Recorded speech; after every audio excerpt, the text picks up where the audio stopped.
our last wash day of the season for the sprint car is over, and it was a muddy one. That's what happens when you race on a racetrack that's fairly hooked up throughout the night, then it rains before the main event, and then you head back out there. Unfortunately, we didn't get a chance to wash the car right before our camping trip, so we just pushed it in the garage, let it be there, rolled it out today, and washed it all, got it clean for the off season. We don't usually do that. Usually we're on top of it. If we have a race coming up, like the next weekend or whatever, I'm up at 9, 10 o'clock to make sure it's done by 1 or 2 so I can have the rest of my Sunday off. But this one time, since it was the end of the season, we were kind of slacking. Figured we sit down in front of the car, getting ready to rearrange the garage this weekend, and I'm gonna be doing a full shop tour for you guys. Just have a few things that I need to take care of before I do that so it's nice and clean. Sometimes during the racing season, so much is going on that we don't have a lot of time to get things in the right place or stay organized. We do our best, but sometimes life gets in the way, and I know for my parents, work, and in the summertime, fortunate enough, we don't have school, so we just kind of sit at home. But anyway, gonna get the shop tour out for you guys. I know a lot of you have been wanting that for a while.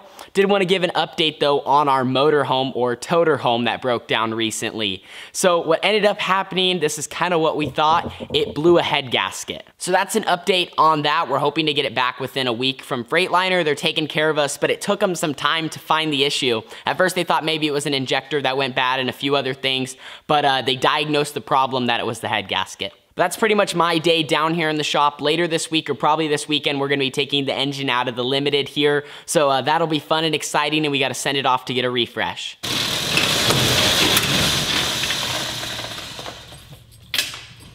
My dad just got dinner ready up at the house, so I'm gonna head up there, and then I got the rest of this video planned out for you guys. So it is the next day now, and actually the current day of the upload of this video. And the direction I want to head with all of this is pretty much what the title and the thumbnail says, and that is, what is the best camera for vlogging, and more of a broad, like what kind of camera gear do I take to the racetrack? Now I actually get this question asked a lot. Tanner, what kind of cameras do you use? What action cameras do you use? And which ones would you recommend for getting starting in vlogging your races? Now I'm not gonna show you all of my camera gear because that would take about a 1-hour video. I bring so many backup parts and little things that I probably don't really need, but I have about 3 bags and I kind of just get it all in there, try to organize it as best as possible. But everything I'm gonna show you in this video is exactly what I use every single time at the track. Now this setup is what I would consider a very advanced vlogging setup. To get started, of course, you probably don't want to go out and buy all of this exactly. When I first started out, I actually just used a phone and an iPad, and that's what I started vlogging with. And then once I wanted to take it a little bit more seriously, then I bought a Canon G7X, and I started using that for a while, and I did a bunch of research on cameras, researching mics,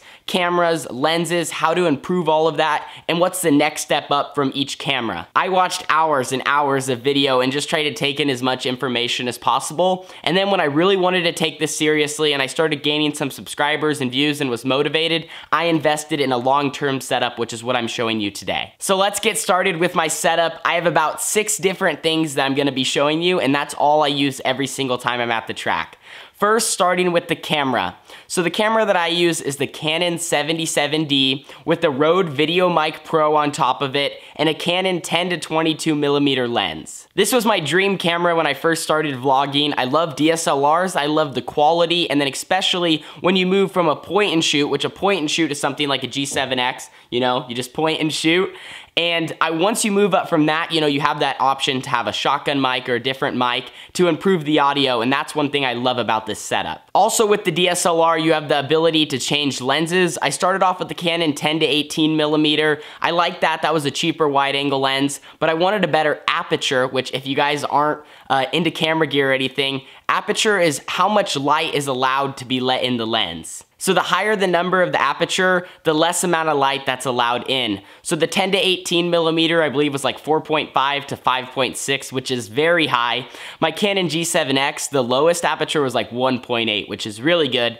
And now the lens that I'm using now, the 10 to 22, which is one of the best wide angle lenses that Canon puts out, is 3.5 to 4.5. So every shot you see in the vlogs, that is used with this setup right here.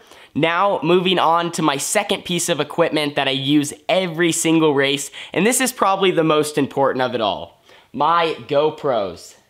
Now, I have two Hero 7 Blacks, and I absolutely love these things. You can mount them anywhere on the car, and taking a step up from the 5 to the 7, the quality is just a tad bit better, I think, but mainly it's the stabilization that improves the quality so much. The Hero 7 Black is the newest action camera that GoPro has put out, and these things are unbelievable and provide great vlog content while on the track. Now on them, you guys will see that I have two different cases. I use the skeleton case on my left, and I don't use this a ton because what happens is there's supposed to be a screw-on piece here that's supposed to protect the GoPro.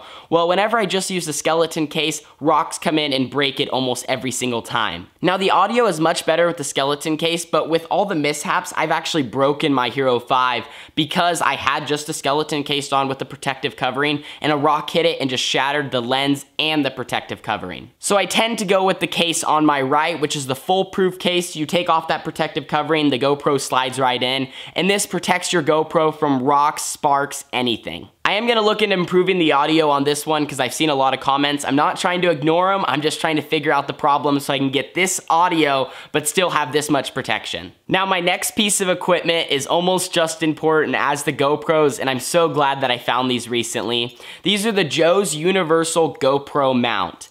Now, Joe's has always been killing it with all the GoPro mounts and whatnot. They kind of started off with a metal one, and it had a swivel on it so you could turn it left and right. But I still think they went back to the drawing board. That's the one that I used last year. I don't know the exact name of it, but it was just a basic, like I said, metal mount with a swivel, and it worked well. But when they came out with the universal mount, this thing is awesome because it's got a swivel right here, and then you can loosen that, turn it left or right. Also with loosening this Allen right here, you can move the GoPro up or down. Now what's so much better about this mount compared to their previous ones is their previous ones you had to order it specific to what size tubing is, whether that's like an outlaw kart cage or a sprint car one. With the universal mount, you just have a regular hose clamp here, and you could put on a large hose clamp like this one. This is the one you see right above my left shoulder on the sprint car. Or you can have a tiny little outlaw kart one, slide it on there, and then this same mount works for that. If anyone at Joe's Racing Products is watching this video, absolutely killed it with this mount. I love it, and I'm gonna be using it in the future more with my outlaw karts and sprint cars. I just purchased a second one, so I have for two really good angles between the cars. Piece of equipment number 4 is super simple. It is just a lot of SD cards.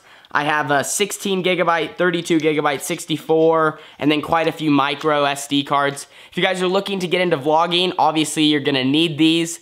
I usually try to buy the 64 ones for the big camera, and then the 128 gigabyte micro SD cards, so then I have about 7 hours of footage on my GoPros. Those are super simple. You can go to like Best Buy, Walmart, Fred Meyer, Target, and get those, and the micro ones obviously are much cheaper. Like I said, I try to buy those much bigger, and then the bigger SD cards I usually keep around 32 to 64 gigabytes.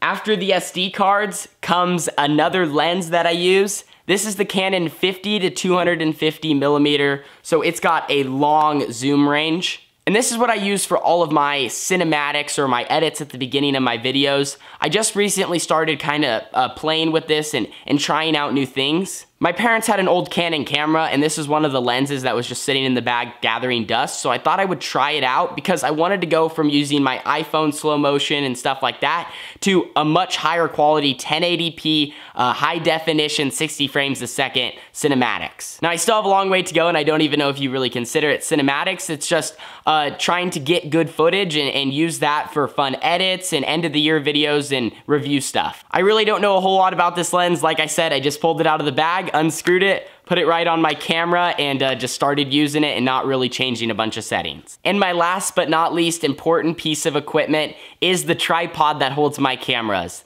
Now this is important for all of my sit down videos, for all of my time lapses when I put it out by the racetrack, or any other scenario where I'm trying to have the camera be still and catch whatever it's shooting. Now there's nothing really fancy about this tripod. I mean, one thing that is cool is it does have a nice swivel so I can move you guys like that.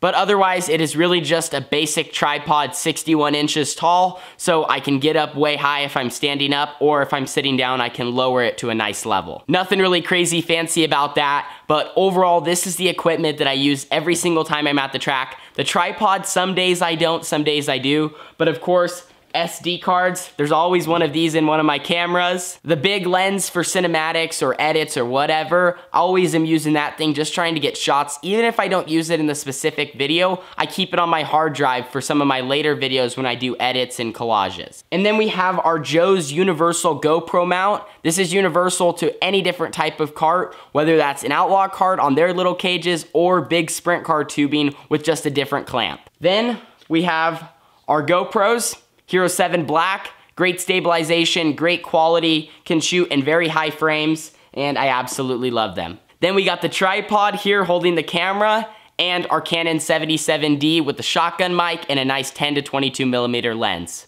So sorry if I bored you guys, if you guys are not into the tech side of things, but I thought for a lot of the young kids coming up that have been asking me a lot of questions, they want to start vlogging or they want to start their own radio show or podcast, I'm hoping that this maybe is helpful to you. Obviously, like I said, this is a long-term investment setup. If I were to get started now, I would get a little point-and-shoot camera and do research on the internet. Best cheap cameras for vlogging or best ways to get started.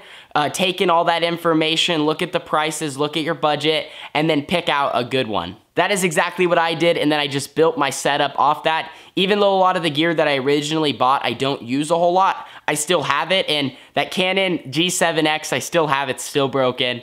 I need to get it fixed here soon. But anyway, let me know if you guys want me to do more vlogs like this. You don't necessarily have to have a DSLR. Guys like David Gravel, I'm pretty sure it's called the DJI Osmo Mini. I just looked it up right here. It's called the DJI Osmo Pocket 4K action camera. I'm pretty sure this is what he uses, but it's $399. That's pretty good for getting started. And then other guys, I'm pretty sure Hunt the Front, a late model vlogger, he uses a GoPro or some sort of action camera, and his vlogs look very nice as well. So every setup is different. You can go with point and shoot cameras, action cameras, DSLRs, mirrorless. Try all those out and let me know, do some research. But anyway, I'll see you guys all in the next video, and we're gonna be having some fun, exciting shop vlogs, motor being pulled out later this week, and a shop tour. See you guys all in the next one. Deuces.